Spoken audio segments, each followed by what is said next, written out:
Hey pod people, thanks for listening to the Builders Board podcast with actionable advice for your business. I'm your host, Tom Houghton. Today we'll be talking with Jared Phifer, owner of Revolve Design Build in Denver, Colorado. Jared and his wife Amber were the power couple behind the show Idea House Mountain Modern, which aired exclusively for free on the Roku network.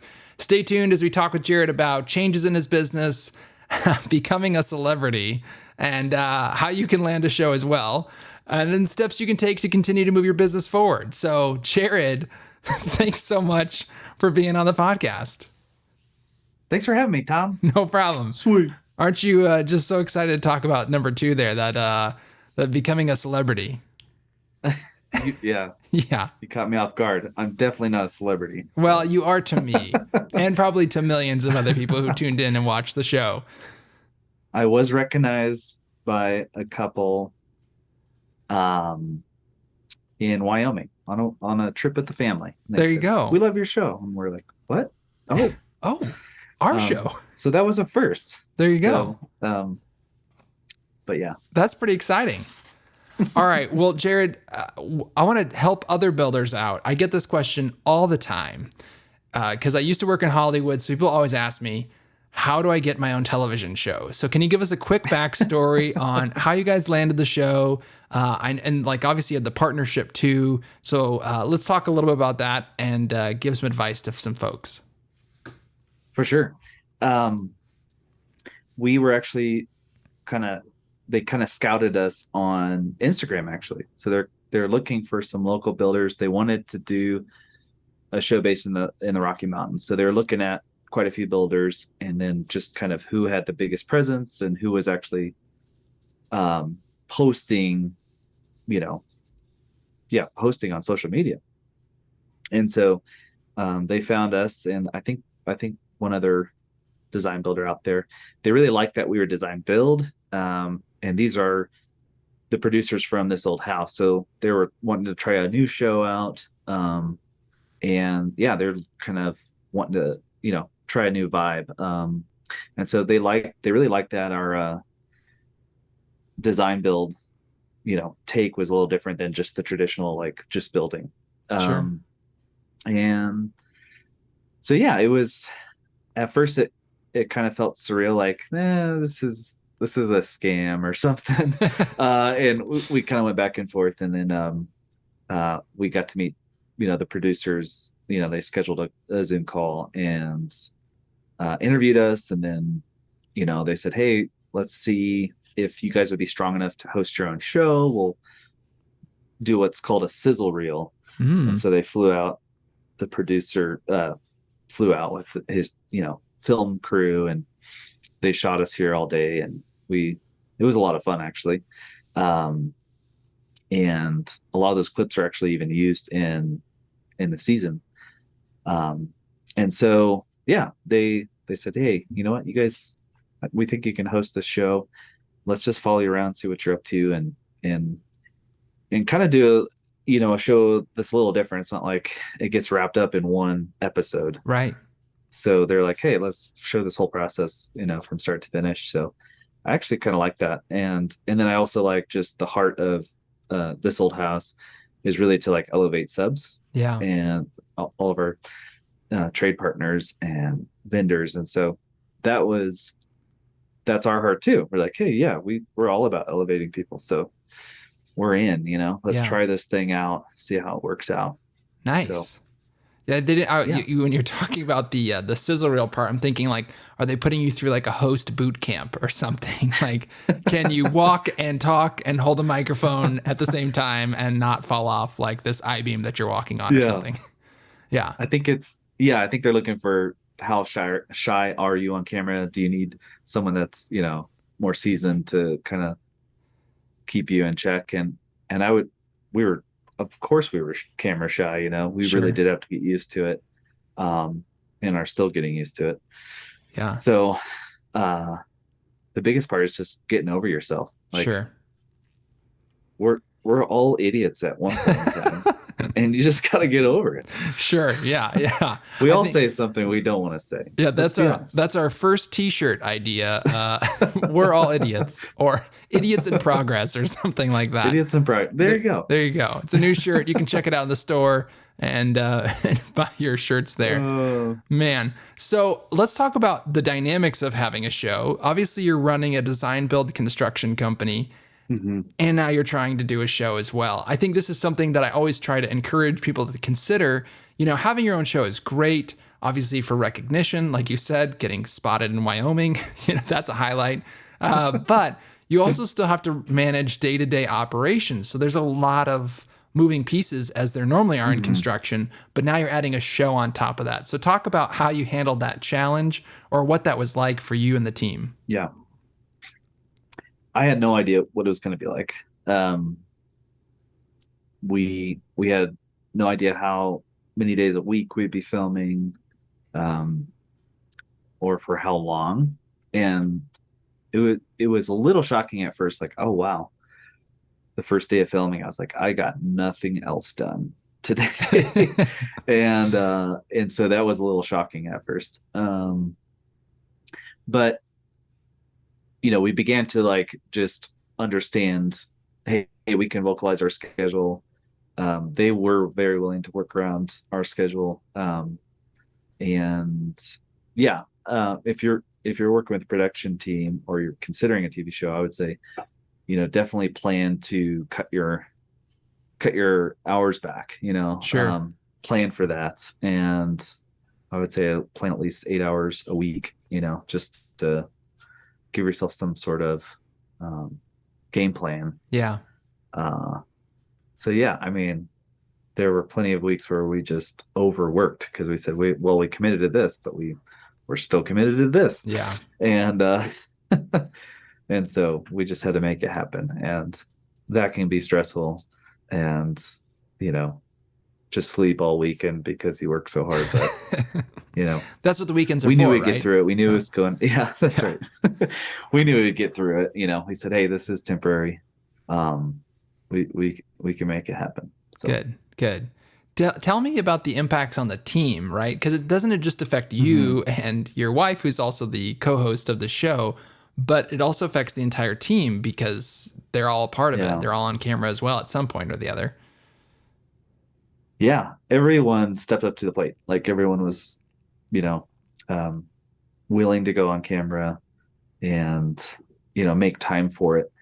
Obviously, they didn't have to do as much filming as my wife and I, Sure. but they really did step up to the plate and just made it happen, which is awesome. That's awesome. I don't think it really, caused any delays on their side of things. And so, it was a minimal amount of commitment, I would say, but just the willingness was huge. Like, I don't know many people that want to be on TV. Right. So, the fact that they're all willing to was huge. So, yeah. So to try to like sum it all up, recap here. Do the pros outweigh the cons in your opinion? Does the volume of recognition and, having a claim to fame of having your own TV show now outweigh the stress and the pressure added to the team and to the production schedule and all of that? Yes, I would say yes. It does add stress. And have we gotten any jobs just because we have a TV show yet? That's still to be determined. So it's not like we got this huge influx of work or anything like that. But it goes back to like the presence we already had in our community.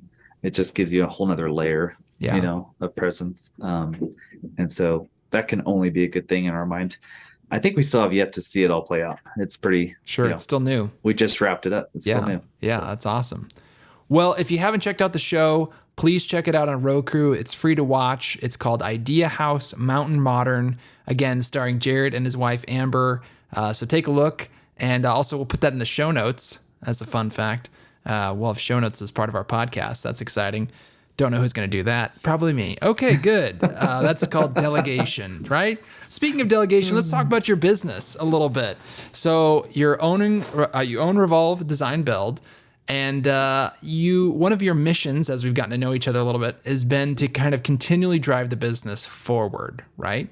So as you're looking at your business as a whole and seeing where it's going, I'm sure you've learned a lot of stuff along the way. So we want to kind of impart some of that wisdom to our listeners. So one question I have for you is if you could go back in time, hop in the time machine, go back 10 years, 5 years, 10 years, whatever you want. You can choose the time frame. What have you learned now, like through those years? What would you go back and tell yourself, younger self, hey, this is something to look out for. This is a problem you're going to have to solve. And here's how you do it to try to give yourself a little bit of a leg up and maybe not experience so much pain in all of the change process. Yeah. I would tell myself, grow slow. And that might be a little more specific to me because I'm kind of a fast pace. Just let's get it going. Let's do this thing. What's the next thing? We're doing remodels. You think we could do additions? How hard could it be? Can we do new builds? How hard could it be? Right. And so for me, I would just say, hey, grow slow. Like, write down all the data and then be able to go back and review that before you make all these decisions. And so I think that's what I would have told myself is just, hey, slow down, man. Yeah. Slow down, grow slow. And, even if you see yourself wanting to be at a certain point, you'll get there. It's just a matter of time. Yeah. Interesting. Yeah. It's hard to kind of find that like right pacing. And like you said, using data as a part of that. I guess that would be, let's kind of push into that a little bit and say like, what metrics or things are you thinking about that's going to be something you look for in terms of growth? Like, okay, if we hit this or we're doing this, then we know we can do this to scale. What are your thoughts? Data, I think is really important. Or I'm learning that it's really important. Right. Wish you would have known. I would have known that. Yeah. Back when I first started, I think, software like Buildertrend and, all those kinds of softwares didn't exist. Right. And so, you just kind of had it's kind of like the way you used to, balance your checkbook. It's just, you had the register. Pen and paper. Yeah. And you track your thing. And so I was really, when I started my business, it was really, all of that was being evolved and like QuickBooks and then QuickBooks talking to the thing. And there's all this data now that you can put in, but I didn't see a reason to do it because I didn't have to do it with the current processes I was on. And, communication with clients and everything like that. Data is just so important. It can cover your butt too. Like if you're, making sure you're writing everything down, doing daily logs, just documenting every single thing that can happen. You can't go wrong. Like you can't have enough information. And so that's something I would have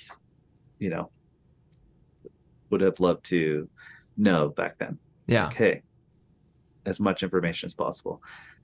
You could use this later, Yeah. So your tip to yourself would be to grow slow. So do you still have to apply that today? Are you still like, hey, we should go do this, that? And are you still reminding yourself like, maybe we should slow down a little bit? Yes.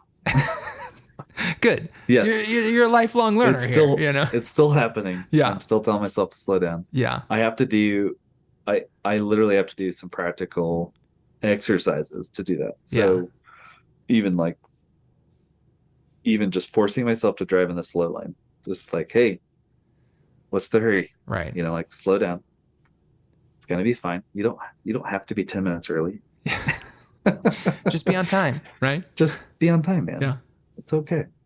And just trying to always be as efficient as I can possibly be with my time, helping me slow down, helps me focus on what's more important versus just how can I be most efficient with what I have to do today.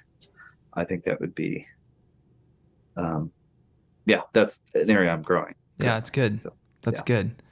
So let's talk about the future, which everybody wants to know about. Um, how are you Yes. looking at your business with what you've learned in the past? Obviously, maintaining the right pace is important.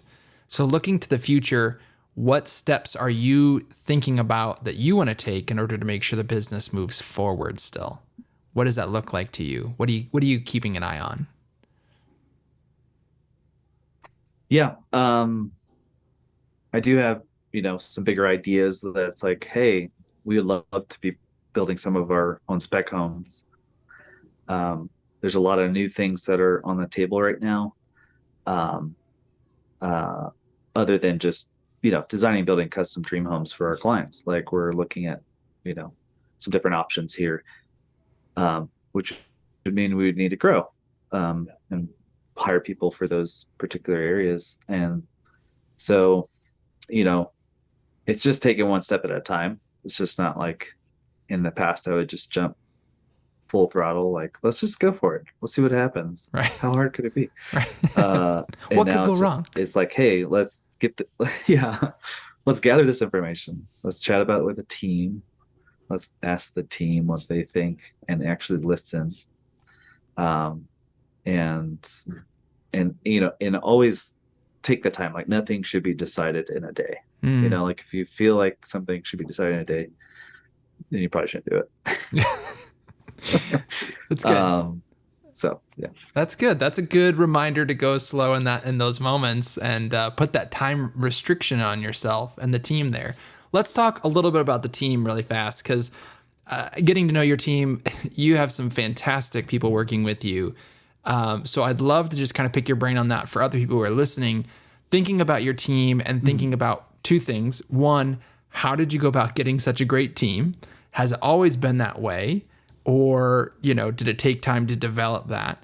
And then two, in regards to the team, you have a great leadership style because you're open to having those discussions with the team and taking feedback from the team instead of just saying like a dictator style leadership of just saying like, nope, I'm the owner. We're doing it this way. You allow other people, other voices in the room, which is, I think, a very healthy thing because obviously we're all human. We all have our blind spots. So the question is, was that a school of hard knocks decision on that? Like, did you learn about the blind spots or did you just like magically come to this amazing leadership style, I guess? So first let's go back. I know you want to answer that question, but first let's go back.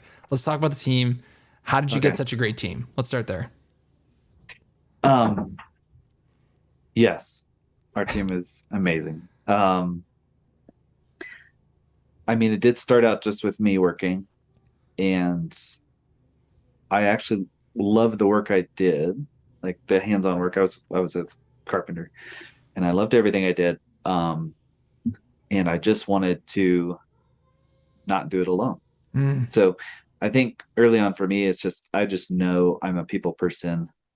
I'm not afraid to take a risk, start an own business, do some things that I haven't done before. Um, I've always kind of just been wired that way, but I do not like doing it alone. And that's just me. So being a people person, I just knew like, hey, I want to find people I want to work with. Um, my first hire was, like a master carpenter who I learned so much from. And yeah, he was a great teacher. And so, and then from there, it just, everyone I hired since then, it was more like, hey, I can teach the skills to anyone. It's more about the person. Like, is this someone you want to hang out with? I still think about this when we hire people. It's like, is this someone I would want to just literally hang out with after work? Yeah. And like, hey, let's go get a beer, hang out. And if that's the case, then I want to hire that person, because we can always teach the skills needed. And it sometimes it's harder to teach someone, to be really personable and like open, honest, and all of those things come down to just kind of your upbringing and like who you are. Right. So I guess when I look for someone, I'm looking for a lot of those virtues in someone versus just like, hey, can you do the thing? Can Right. you Right. can you hit Can you can you swing hit the the hammer? nail? Right. Exactly. Yeah. Yeah. That's great. That's a good reminder. I mean, I think that's the trouble with hiring in general is that we're always hiring to solve a problem instead of looking at people in general as the solution. Because then if you kind of open up the net a little bit and say, yeah, we could teach that skill because we've got other skilled people on the team that could do that. But we just need to find another Hmm. good human to come be on our team. Yep. Yeah, that's a really good way of doing that. So it sounds like it took you some time to get there a little bit. So let's pivot to your leadership style. Did you arrive at the conclusion of, allowing other voices in the room? You woke up one morning and you're like, let's try this, or was it, trial by fire accident of saying like, oh man, we ran into this problem, and if only there were other people that were, having a voice. Yeah. I think in the early stages, yeah, I'm kind of a visionary person. Like, oh, I see us heading this way, and the couple of guys I had on my crew at the time would be like, "Oh, that sounds great. We're up for whatever you want to do, man." Um, and then if I bid a project wrong, it's like once it kind of goes back to that data, right? Wishing I had debriefed every single project Sure. and like learned what I could have done better quicker. I Mm, think we naturally learn how to do things better. I think most entrepreneurs, business owners are just wired that way. Otherwise, they wouldn't want to do right. Yeah. that. Just that's what my gut says. Um, and so, yeah, that leadership style, as I started to see um, my team develop areas like where I'm like, wow, this guy's better than me in this area. This guy's better than me in this area. I started to see that in my team, and so then I would ask them like, "What would you do if you were me?" Yeah. And that's when that started to change. Mm, But it did take some years of the team getting the training and like the experience. yep. They needed the experience to say, "Hey, I don't think we should do things this way anymore. Or, I think we should pivot and do this." And yeah, all I had to do is create a space for that, right? Like, hey, Right. once a week we get together, meet, and then I just started listening. Like, yeah, how's your project gone? You Right. know, Yeah. You go and then, first. oh, I'm running into this issue. Okay, Yeah. what would you do? What are you thinking we should do? Right. You know, and I think most people on our team can come up with the solution themselves. So, Right. um, yeah, it's really um, it's been amazing to just be a part of this team. And I would say everyone here obviously is better than me now. Like I'm just like, I just have all these experts and they know what to do and they're so good at what they do. Yeah. I think it's a good reminder too about leadership that, I mean, like great leaders surround themselves with great people, right? In order to make sure that they're, you know, achieving greatness. That's my quote Yeah, of the day right there. that's right. Yeah. Maybe another t-shirt. I don't know. We'll see. Yeah. Awesome. Well, let me do this. Let's end on this. What's one piece of advice that you would give another builder in the industry right now? Something that you've learned, let's say in the past year, or Mhm. something recent where you feel like it's been really impactful for you as a leader or for your business. What's one thing that stands out where you're like, man, I think somebody else could really benefit if they knew this as well? Hmm. One thing. Or I mean, I we feel could like the we could last go for a couple of while. I don't years, know. the last couple of years have been one thing after another, Yeah. Whew. Um, I would say setting client expectations would be probably number one. Um, and take the time to write it down. If you don't already have like, a guide or a booklet or whatever you want to call it, something that you show your clients like, hey, this is the way that we do things. This is how you can expect us to communicate. This is the way we're going to work together and we're going to be working together for a long time, Right. depending on the project. Yeah. And this is how we're going to handle things. This is the tool we're going to use to handle these things. All of that's super important. Because it's a long game. Like what we do is not, this industry is very different than a lot of industries. It's very relational, and it's, you're in it for the long haul if you're in residential construction, Yep. And so that's what I would say if I had to pick one. That's a good one. Setting clear expectations. That is a great one to choose. Yeah. And obviously it sounds like you've made some progress on that, making sure things are documented. That's another part of it, not just stating it verbally, but actually having it written down. So you could always refer to that. The client knows, they can refer to it as well. It just, sets the playing field really evenly for everybody. Mm-hmm. Yeah. Awesome. Well, I had a crazy idea of another way to end the show. So I thought I'd just run it by you really quick. Throwing you a total curveball here. All right. If you could. So here you go. I got two questions for you. If you could. Okay. If you could. If you could build anywhere, where would it be? Mountains. I thought you were going to say Montana. Mountains in Montana. Yeah. Both. Anywhere in the mountains. I love being in the mountains. I love, I don't know.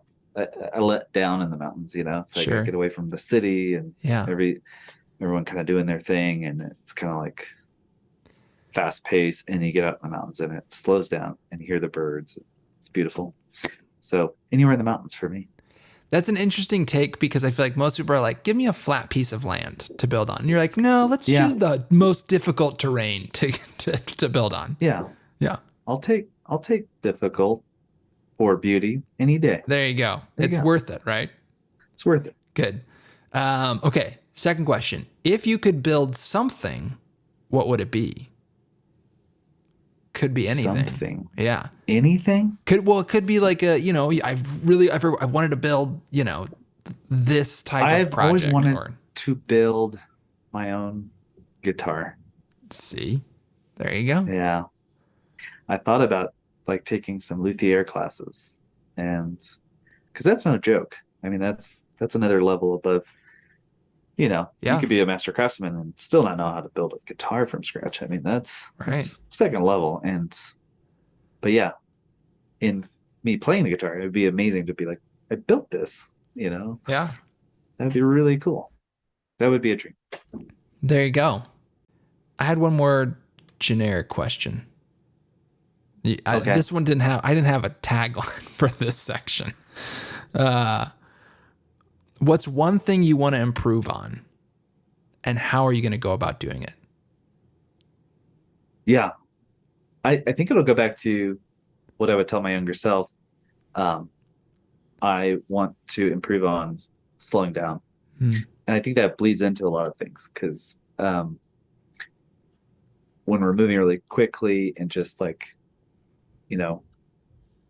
fast paced, it's easy to just kind of blow through your day, and you get home and then you're doing the same thing. You're still on trying to help out your family, kids, whatever it is.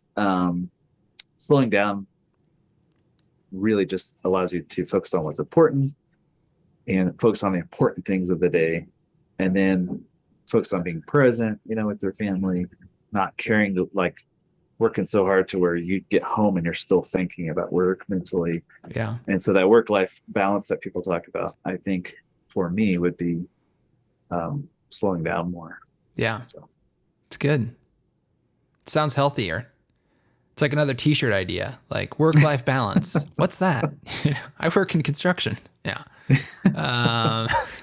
Yeah, that's good. That's really healthy. Everyone's rolling their eyes. Right. Contractors are known to be behind schedule, right? So right. they're like, oh, this guy wants to slow down? Right. No kidding. Right. Yeah, that's good. That's why you have to have a team, right? So your team can help carry the load, right? It's not all on you. It's a team effort, It's good. That's good. Mm-hmm. Awesome. Well, Jared, thank you so much for joining us today on the Builders Board podcast. Really appreciate your advice and insight, and excited to check in with you. We'll have to check in because we got to find out how you're doing. on slowing I'm down in the future. I'm down to clown. I'm down to slow down. There you go. You're down to be around. We could just keep going, right? Thanks so much for listening to the Builders Board podcast. I want to give a shout out again for Jared for joining us. If you like this podcast, you're going to love the other ones we've got coming up. We've got a lot of great guests joining us here shortly. Don't forget to subscribe and rate our podcast. We would love to have you tune in next time, and our future guests are coming soon, so we don't want you to miss out. Make sure you hit that subscribe. If you want to be on the podcast, or if you want to talk about a specific topic, let us know. You can reach out to us by finding the contact details in the description below. Don't forget to check out our show notes page. You can find that on the Builders Board website. Excited to have you here. Thanks so much for tuning in, and we'll see you next time on the Builders Board podcast.